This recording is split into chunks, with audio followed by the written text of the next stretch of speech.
Donc pour compter, vous portez tous les poussins d'abord. Tu ne peux pas compter comme ça. Tu vois que tous les poussins d'une loge, non, tu mets dans une autre loge. Là, ça va te permettre de compter facilement. Ah, ok. Oui. Et pour aller plus rapidement, vous comptez en 2-2, non? Vous compter rapidement. Là, on va voir le nombre de poussins qu'ils ont mis par carton, s'ils ont respecté la marche. Tu as eu combien de poussins dans le carton là? 52. Toi, tu as eu combien de poussins ici? 51 ici. Toi, tu as eu combien? 51 poussins ici. Ok. Comptez un peu le second carton.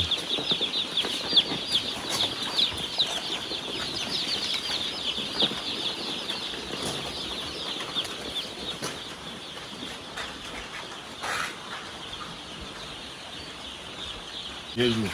Lorsqu'on reçoit les poussins, le médicament qu'on doit administrer généralement c'est un anti-stress. Donc généralement on utilise plus le tétracoludite, les premiers jours, c'est ça qu'on donne aux poussins. Et lorsqu'on prend un produit, on doit toujours bien regarder la notice du produit avant de l'administrer. La notice c'est ce document-là qui est sur la boîte du médicament. Donc ça veut dire que là, il y a la composition du médicament, il y a le mode d'administration, il y a les indications, donc comment administrer le médicament. Le mode d'administration, c'est pour te dire si tu vas mettre dans l'eau de boisson, si tu vas injecter, si tu vas faire comment. Il faut toujours lire un produit avant d'administrer. Donc le premier, on va donner le tétracoludite et un diurétique. Donc comme une diurétique, on a pris les pâturies. Les pâturies, c'est une diurétique. Donc ça permet de nettoyer les sujets, les premiers, de ce qui les permet encore de bien consommer l'aliment et de bien boire l'eau. Et quand ils mangent bien, ils boivent aussi beaucoup d'eau. C'est ça qui les permet de bien grandir. Voilà, c'est ça. Donc, il faut toujours bien lire le médicament avant d'administrer. Et pour celui-ci, on doit prendre une cuillère pour 10 litres d'eau. Pareil pour le second produit, une cuillère pour 10 litres d'eau. Ça veut dire que l'on a mis 60 litres. Donc, ça veut dire que on prend la half, on ne remplit pas trop.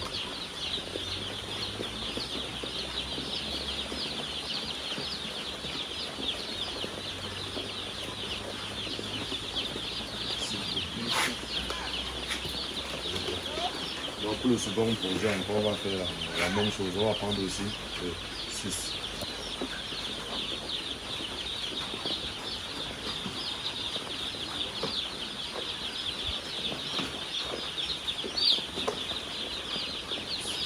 Voilà, et là maintenant, quand on mélange le produit comme ça, on ne verse pas directement le produit dans tout le site, on se comprend. On ne doit pas verser directement ça dans l'eau, pourquoi d'après vous? Le mélange sera homogène. Voilà, le mélange ne sera pas homogène. Il faut d'abord rendre le mélange homogène avant de mélanger avec la grande eau. Ça veut dire que je prends là, je ne verse pas, donc je bats d'abord le produit. Quand le produit est en poudre, si tu verses comme ça, ça doit pas être homogène. Tu vas avoir les boules dans l'eau, c'est pas bon. On se comprend, non? Voilà. Donc je mélange d'abord ce que je vois que dans le mélange est bon. Si possible, encore, je mélange encore comme ça. On se comprend, non? C'est ça que vous voyez bien ce que je fais. Je fais ça même 3 fois.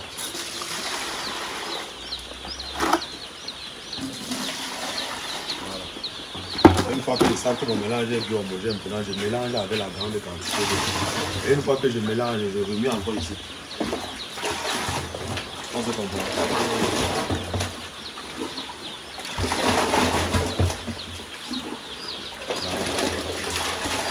Là, le produit est prêt à être administré. Donc maintenant, c'est là, vous portez maintenant et vous partez servir dans la salle.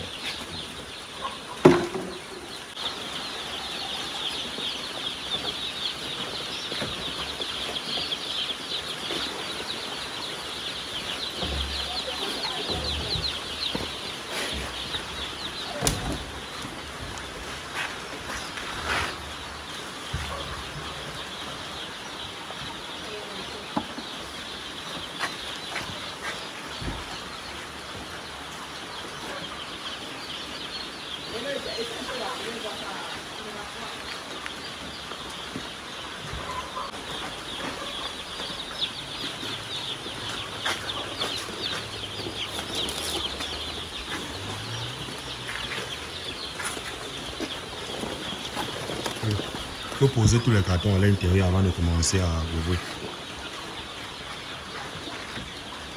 Donc il faut toujours commencer à retirer les poussins d'un même côté. Là, ça permet que vous écrasez les poussins.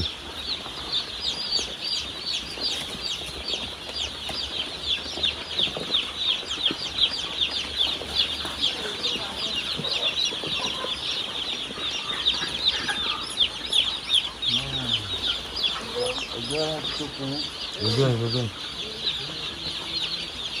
Retirez. Une fois que vous retirez, vous mettez une fois les cartons dedans. Comment les cartons?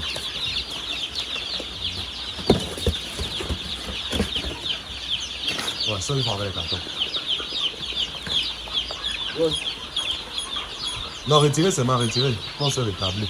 Chacun va choisir pour lui s'il va partir manger ou boire. Donc, chacun choisit ce qui l'intéresse.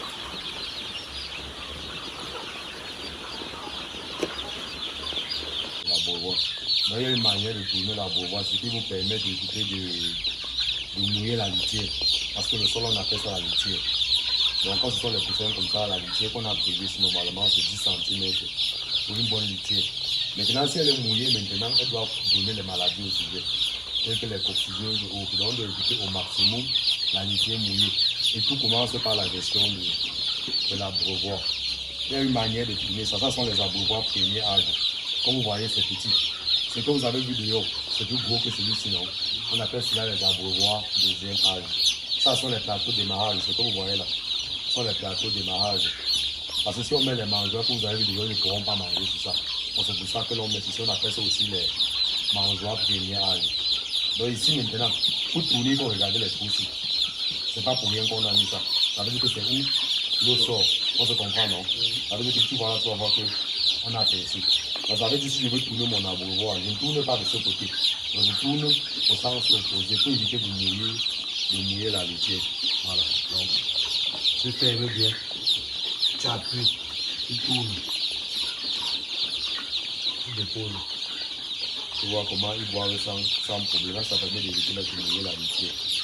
Maintenant, la prochaine chose que vous allez vérifier ici maintenant, la poussinière, c'est le comportement des poussins. Donc vous allez éviter que les poussins s'entassent. Parce que quand ils s'entassent, ils vont se piquer, ils vont mourir. Quand ils s'entassent, ça veut dire que la température n'est pas bonne. On se comprend, non? Quand ils s'entassent, ça veut dire que la température n'est pas bonne.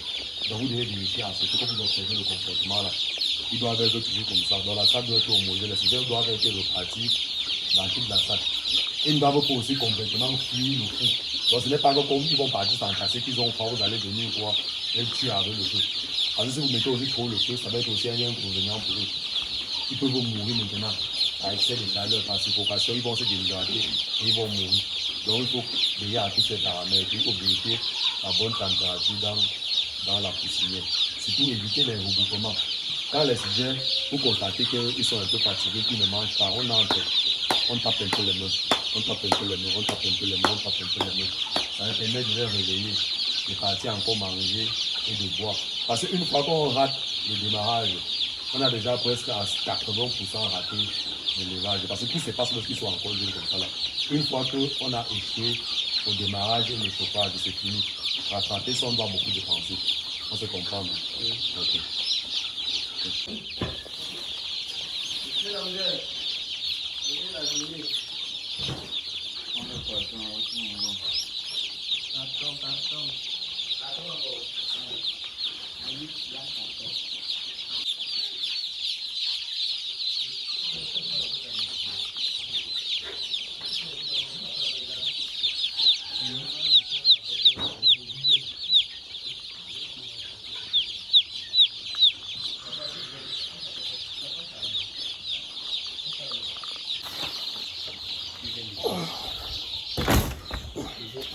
Donc là, présentement, nous venons de finir avec la réception des poussins.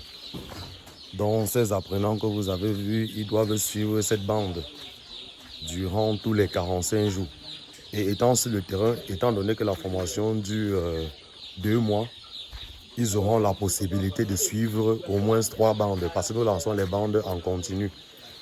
Donc c'est déjà les vacances. Au lieu de laisser les enfants à la maison visionner et autres, il est toujours préférable de les envoyer suivre une formation qui pourra les rendre autonomes demain.